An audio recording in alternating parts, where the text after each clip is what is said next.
مفتی Rashid Ahmad Khurshid official. اس کا آپ ایک ٹائم فریم بنا سکتے ہیں. آپ اگر 8.5 گھنٹے اپنے ذاتی اس کو دے دیں نا, کھانے پینے سونے کو 8.5 گھنٹے دے دیں. رمضان کو تو ہم میں سے بعض لوگوں نے سونے کا مہینہ بنایا ہوا ہے, پورا دن سوتے رہو بس. بعض لوگ تو ظہر بھی جاتی ہے, عصر بھی جاتی ہے, سو رہے ہیں. کیوں بھائی؟ میں نے روزہ رکھا ہے.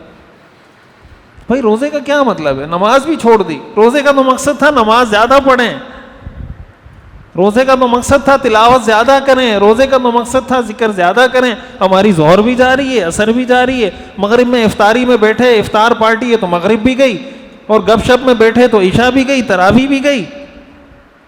تو یہ تو طریقہ کار نہیں ہے رمضان گزارنے کے. سونے کا مہینہ تو نہیں ہے.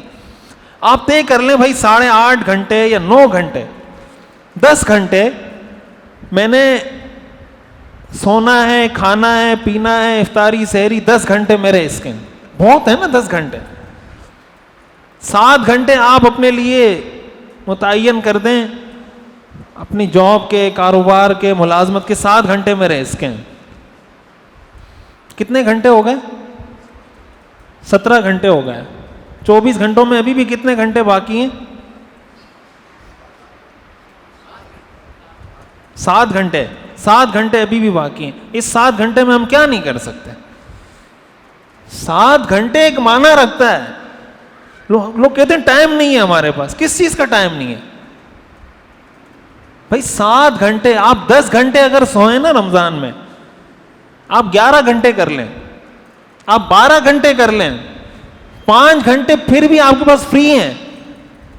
اس میں 1 گھنٹہ آپ بچوں کو دے دیں, 2 گھنٹے بچوں کو دے دیں, فیملی والوں کے ساتھ گپ شپ, حال احوال. 3 گھنٹے پھر آپ کے پاس فری ہیں.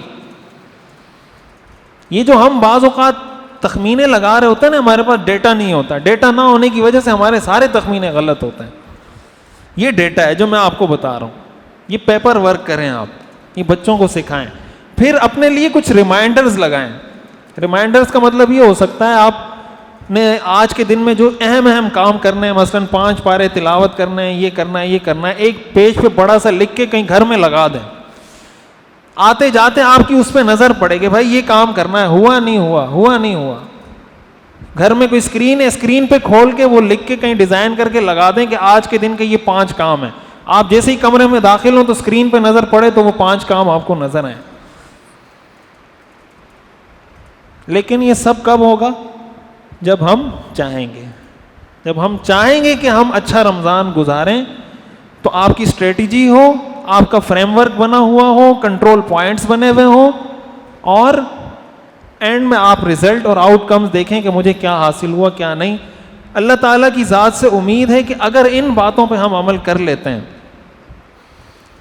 تو اللہ تعالیٰ ہمیں ضرور کچھ نہ کچھ رمضان کی برکتیں, کچھ نہ کچھ سعادتیں, کچھ نہ کچھ عبادت کی توفیق اللہ تعالیٰ ہمیں عطا فرمائے گا. اور کوشش کریں یہ میسج, یہ پیغام اوروں کو بتائیں, اوروں تک پہنچائیں کہ بھائی ہم نے رمضان کو قیمتی بنانا ہے. یہ بہت قیمتی مہینہ ہے. میں ایک حدیث سنا کے اپنی بات ختم کرتا ہوں.